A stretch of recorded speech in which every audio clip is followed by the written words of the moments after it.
Sabe uma pergunta que parece simples, mas que na verdade abre um universo de discussões? As nossas emoções são uma linguagem universal? Quer dizer, quando alguém sorri aqui no Brasil, esse sorriso significa a mesma coisa no Japão?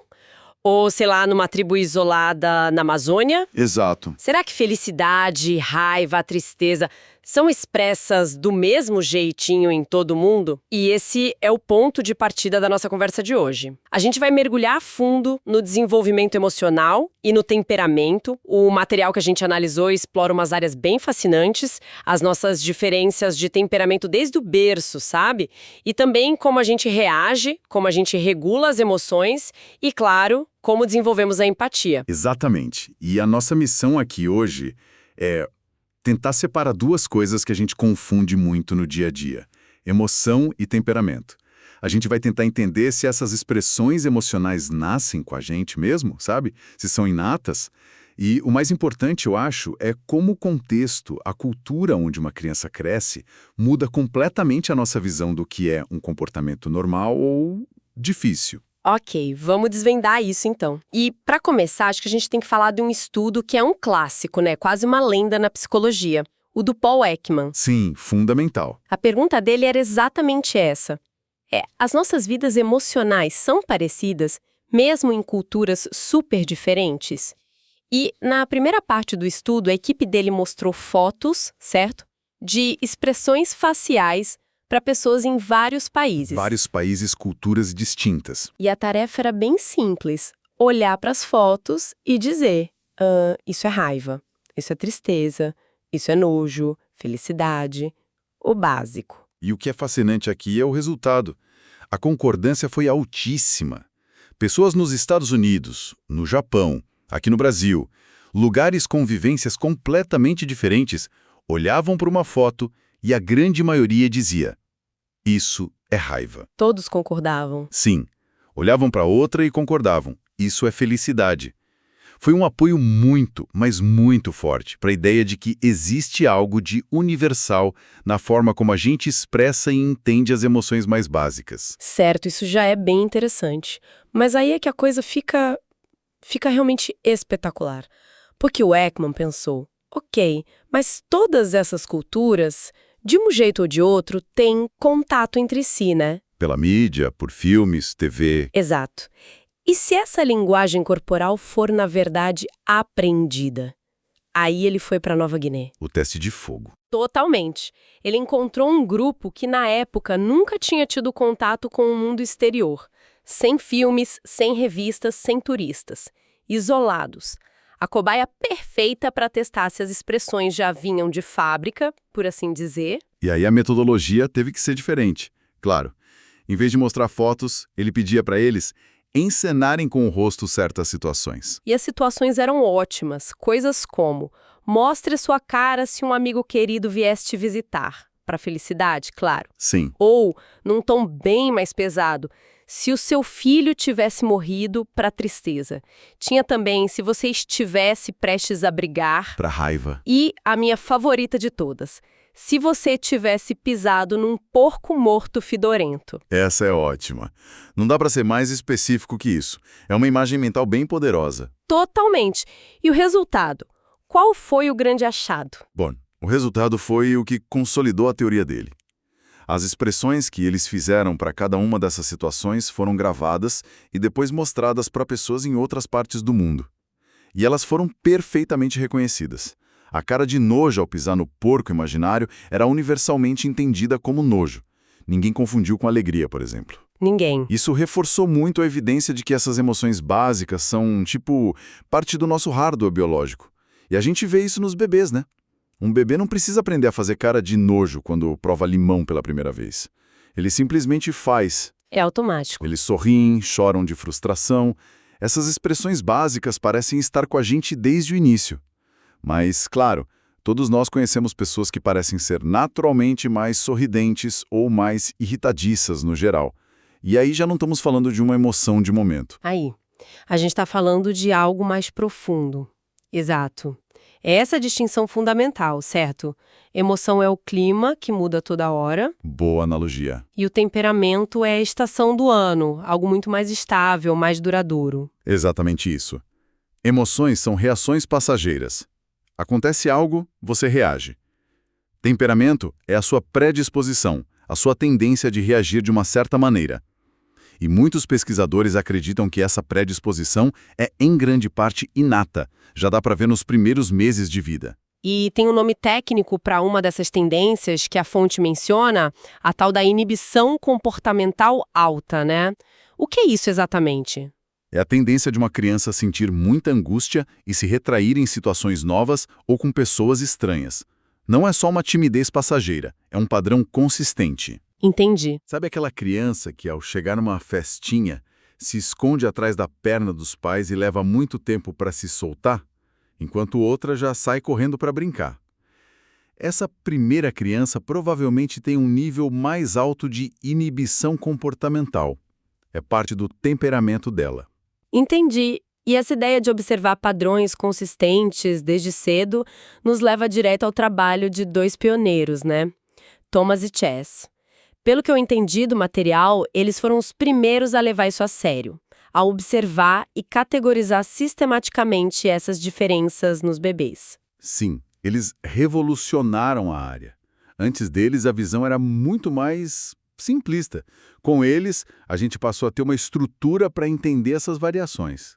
Eles não queriam só dizer, este bebê é calmo, aquele é agitado. Eles queriam entender o porquê. E eles foram super detalhistas, né? Avaliando os bebês em 9 dimensões diferentes. Por exemplo, uma delas era o nível de atividade. Se o bebê era mais parado ou um verdadeiro motorzinho. Exato. Outra era a regularidade, ou seja, se os horários de sono e fome eram previsíveis como o relógio ou uma bagunça total. Exato. E outra dimensão crucial era a intensidade da reação.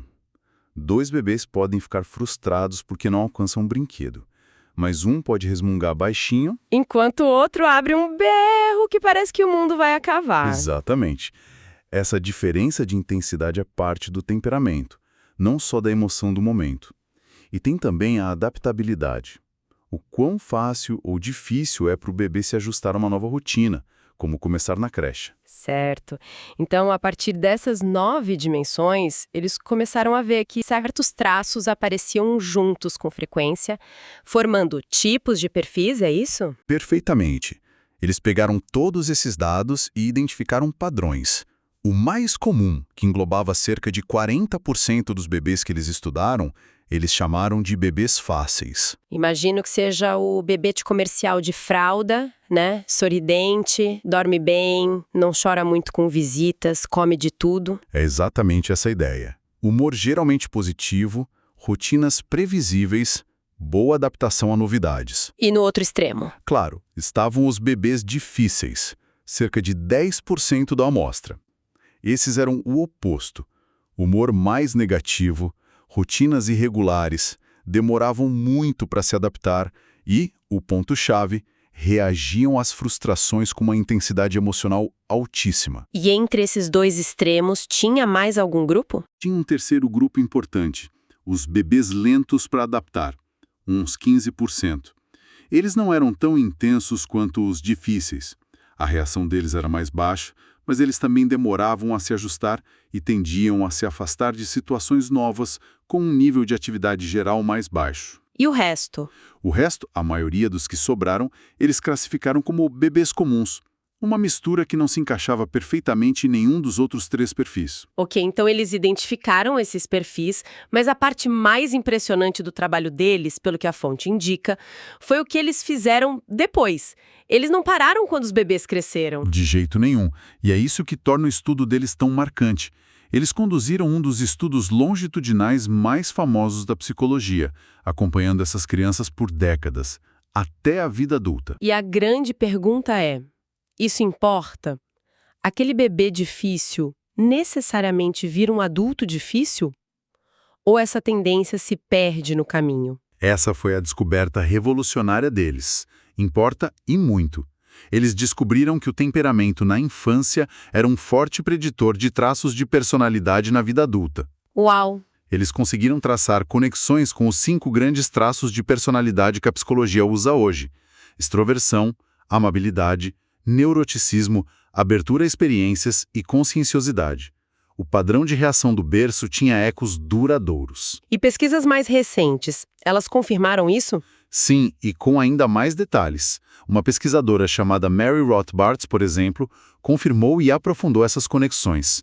Ela mostrou que bebês com alta inibição comportamental... Aqueles que ficavam muito angustiados com novidades. Isso.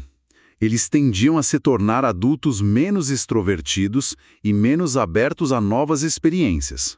Por outro lado, bebês que conseguiam focar a atenção por mais tempo, que eram menos distraídos, tinham uma tendência maior a se tornarem adultos mais conscienciosos. mais organizados e responsáveis. Exatamente. Parece que o rascunho da nossa personalidade já está sendo desenhado ali, nos primeiros anos de vida. Mas não é uma sentença, certo?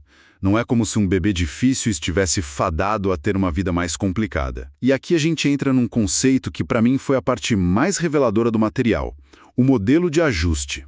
Ah, sim. Esse conceito é absolutamente crucial e muda tudo. A ideia é que um temperamento não é bom ou ruim no vácuo. Como assim? Ele é bem ajustado ou mal ajustado, dependendo do ambiente. O que é considerado difícil depende inteiramente do contexto cultural. Vamos dar um exemplo prático. Nos Estados Unidos ou na Europa, onde a maior parte dessa pesquisa começou, qual é o protótipo do bebê difícil? É aquele bebê agitado, que tem birras intensas, que chora quando passa de colo em colo. Comportamentos que desafiam as expectativas de pais que talvez valorizem a independência, a calma. Exato. Agora, isso levanta uma questão importante. E se a gente mutar o contexto? A fonte dá um exemplo brilhante do Quênia rural. Lá, o cuidado compartilhado é a norma. A criança é criada pela vila toda. Exatamente. Um bebê não é criado só pela mãe. Ele é passado o dia todo entre tias, avós, primas, vizinhas. A comunidade inteira cria a criança. É a estrutura social deles. E aí o que acontece? Nesse contexto, um bebê que fica extremamente angustiado ao ser passado entre vários cuidadores, que só quer a mãe, que chora desesperadamente no colo de uma tia, esse bebê é considerado difícil. Por quê? Porque o temperamento dele não se encaixa na forma como a sociedade funciona.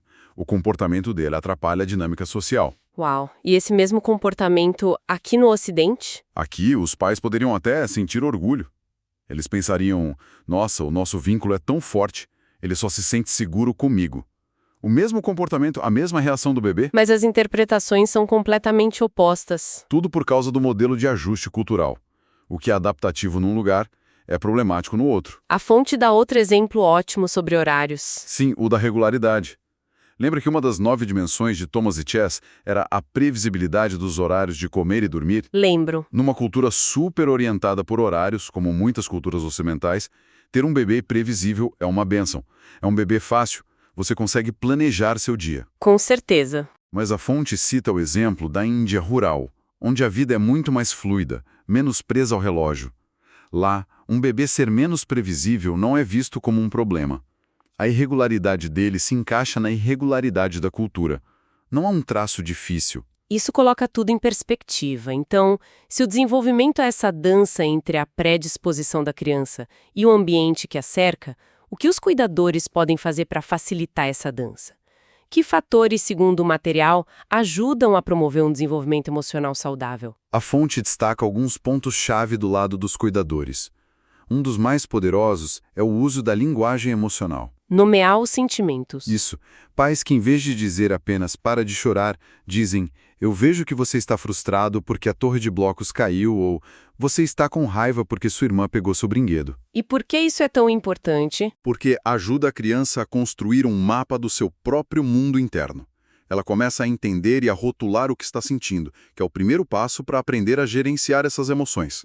E também a reconhecê-las nos outros, que é a base da empatia. Faz todo sentido. Outro fator é o afeto positivo, o calor, a capacidade de resposta dos pais e, especialmente, reagir de forma calma às emoções negativas da criança, em vez de punir ou ignorar. E, claro, a base de tudo isso é um apego seguro. E tem também a parte física, né? Que às vezes a gente esquece. Sim, e é fundamental. A fonte menciona que o desenvolvimento físico adequado está diretamente ligado ao emocional.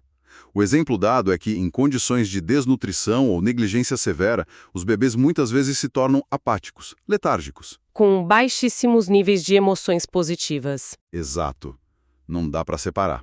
A biologia e as necessidades básicas do corpo são um alicerce sobre o qual a nossa vida emocional é construída. Nossa, que jornada! A gente começou lá com o Paul Ekman, na Nova Guiné, descobrindo evidências de emoções universais que parecem ser inatas. Felicidade, raiva. Daí separamos essas emoções que são passageiras do temperamento, que é essa predisposição mais estável. Vimos como esse temperamento de berço pode, de fato, prever traços da nossa personalidade adulta. Sim. Mas e esse é o grande mais da história. Tudo isso é mediado pelo filtro poderoso da cultura, através desse modelo de ajuste. Exatamente. Você resumiu perfeitamente.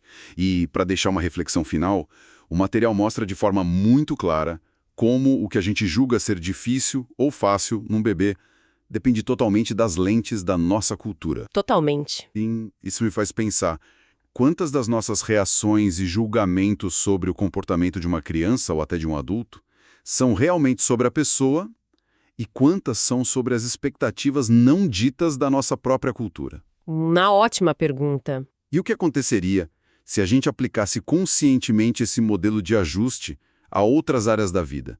Não só na criação de filhos, mas no trabalho, nas nossas relações. Fica aí a provocação.